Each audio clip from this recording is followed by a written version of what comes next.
യമാമയിലെ ക്രൂരനായ ഭരണാധികാരിയായിരുന്നു ഉമാമ. പണ്ടുമുതലേ മുസ്ലിങ്ങളെ ക്രൂരമായി പീഡിപ്പിക്കുകയും പ്രവാചകനെ എവിടെ വെച്ച് കണ്ടാലും വധിച്ചു കളയാൻ തന്റെ അനുചരരോട് കൽപ്പിക്കുകയും ചെയ്യുമായിരുന്നു അദ്ദേഹം. അങ്ങനെ ഒരിക്കൽ മക്കയിലേക്ക് യാത്ര ചെയ്യവേ മദീനയിൽ വെച്ച് ഉമാമയും സംഘവും ഒരു ചുഴലിക്കാറ്റിൽ പെടുന്നുണ്ട്. കൂടെയുള്ള പലരും മരിച്ചു വീണു. പ്രാണരക്ഷാർത്ഥം പലരും ഓടി മറഞ്ഞു.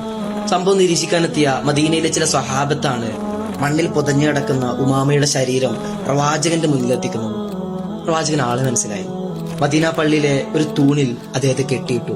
സഹാബത്തിനോട് പ്രവാചകൻ പറയുന്നുണ്ട്, ഇത് ഉമാമയാണ്, അദ്ദേഹത്തിന് വേണ്ട എല്ലാ സൗകര്യങ്ങളും ചെയ്തു കൊടുക്കണം. പ്രവാചകൻ നേരെ വീട്ടിൽ പോയി തനിക്ക് വേണ്ടി പാകം ചെയ്ത ഭക്ഷണവും തന്റെ ഒട്ടകത്തെ കറന്ന് പാലുമെല്ലാം ഉമാമക്ക് കൊണ്ടുകൊടുക്കുന്നുണ്ട്.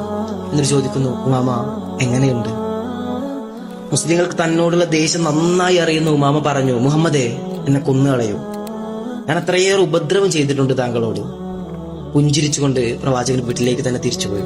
രണ്ടാം ദിവസവും ഇതുപോലെ ഭക്ഷണമായി വന്ന് പ്രവാചകൻ ചോദിക്കുന്നു, ഉമാമ എങ്ങനെയുണ്ട്? ഉമാമ പറയുന്നു, മുഹമ്മദേ, എന്നെ കൊന്നുകളയൂ. മൂന്നാം ദിവസം ഭക്ഷണമായി വന്നുകൊണ്ട് പ്രവാചകൻ പറയാണ്, സ്വഹാബ, ഉമാമയെ മോചിപ്പിക്കൂ.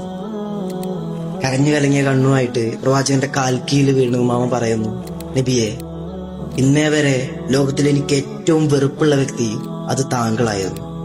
ഇന്നു മുതൽ ലോകത്തിൽ ഞാൻ ഏറ്റവും ബഹുമാനിക്കുന്ന, ഏറ്റവും കൂടുതൽ സ്നേഹിക്കുന്ന വ്യക്തി അത് താങ്കളായിരിക്കും.